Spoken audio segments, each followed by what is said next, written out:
Welcome to the LawyerFair.co.uk Daily Podcast.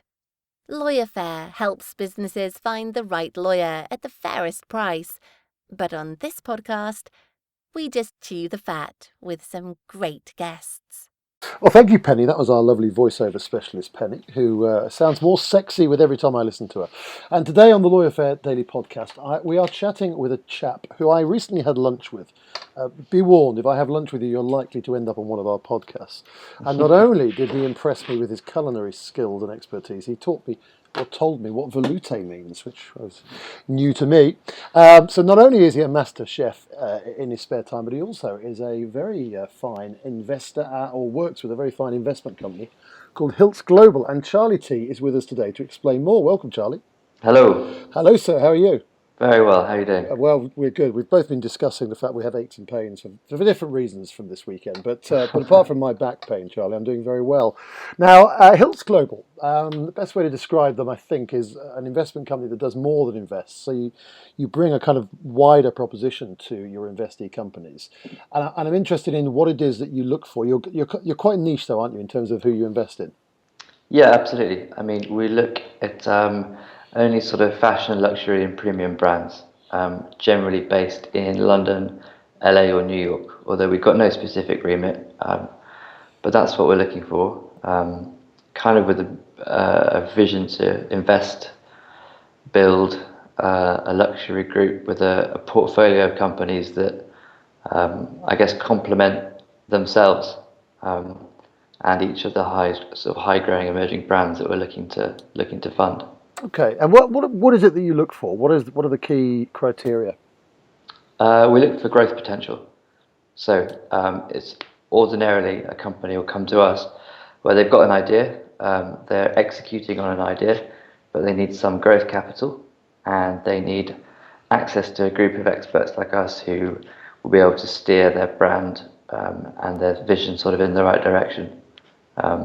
A bit of a caveat on the whole thing is that most of our investments, or certainly as far as we can make sure, all of our investments have a sustainable element to them, whether that's they're particularly good for the environment, or they're particularly not bad for the environment, or they may have an opportunity to have a foundation that could do some good off the back of the core business. So something that sort of does good and gives back. So you're not looking to invest in a sweatshop in Rangoon, then? No, absolutely not. and so that's the thing. If it was a similar opportunity, it was a clothing manufacturer, we might look at the CSR aspect around the clothing manufacturer and how we can build that out and to make the whole company into a more sustainably viable operation. Yeah, and I mean, as opposed to the kind of traditional VC, you are looking to bring kind of added value stuff on. I mean, is there a typical stage of a company that you're looking to work with? I know you say they are moving forward, but is there a certain level of turnover or a certain moment in their growth phase that you ideally like to step into?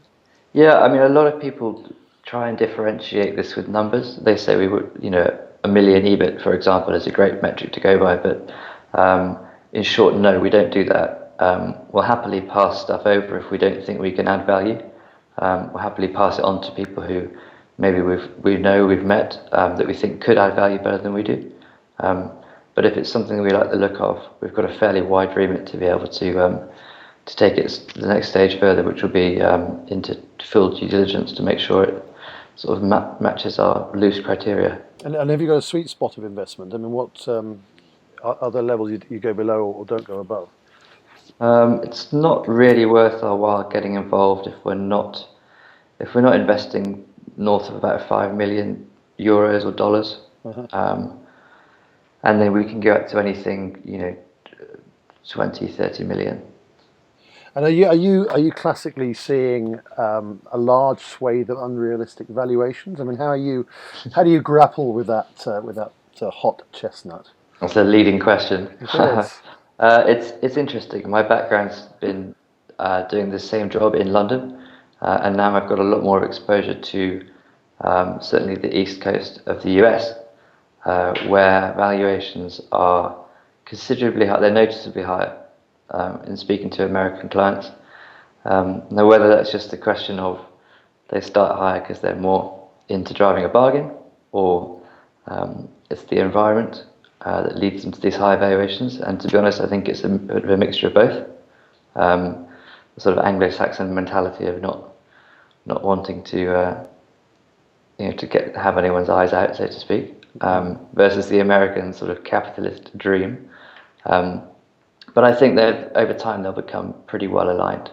But do you find in the States that they might start at a higher valuation, but they're more deal focused? Do you find that they're more realistic in the terms that they're prepared to agree, or is there no great distinction between the two markets? Yeah, no, there is a distinction. I think we have to remember that there's been far more success stories in the US, in the VC-backed success stories specifically. They talk about these unicorns, so these companies that are valued over $1 billion, sorry. There are, numbers-wise, far more of those companies come from the US than from Europe.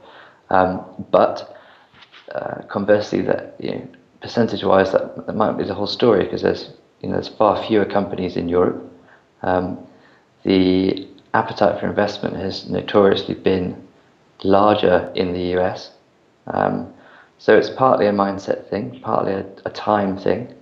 But I certainly think we've got some rising stars in Europe that were willing to get up there and match the bright lights of the US, for sure. Okay, and I'm assuming that your velvety British voice goes down rather well when you're chatting in the US, does it? Yes. Yeah, it does. Why not? Yeah, good. Why not? Well, there's got to be some advantages of sounding like that. It's a marvelous velvety voice to be doing a deal with. It makes up for the time difference, I suppose. I suppose it does, John. Well, listen, that's great. I mean, you say that you're getting quite a lot of. I mean, how long HILTS Global been going? A couple of years now. A couple of years. You say that you're getting a kind of momentum of people coming to you now. Yeah. I think it's important to, in that we are value-added investors. We're probably not going to be the cheapest shop everyone comes to. Mm-hmm. So we have to be the best, and I think that does take a while to build up a reputation. But we've got some fantastic people that we work with day to day, and in our wider network. I think that's where the value add really comes in, is when we can look at a deal. If we do decide to get involved, we can then offer a list of potential, whether they're potential investors, potential non-exec directors, potential advisors, or just introductions to suppliers, manufacturers, that can really that's really where our interest lies. Mm-hmm. So guys, anybody listening to this who's in the luxury sector, I mean, who do they get hold of? What's the best contact details, Charlie? Charlie at HILTSGlobal.com. Charlie the best place to start. HILTS Global. Okay. Well, we'll stick that on the notes after the podcast. So that's great.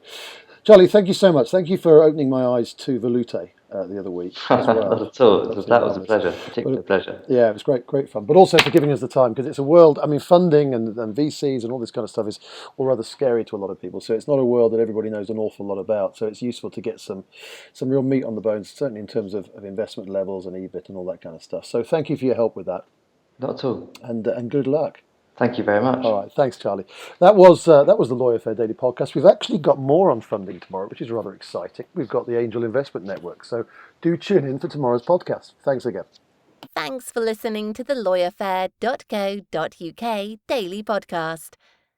If you'd like to listen to more, why not subscribe and download each episode via iTunes, or visit us on the LawyerFair.co.uk website.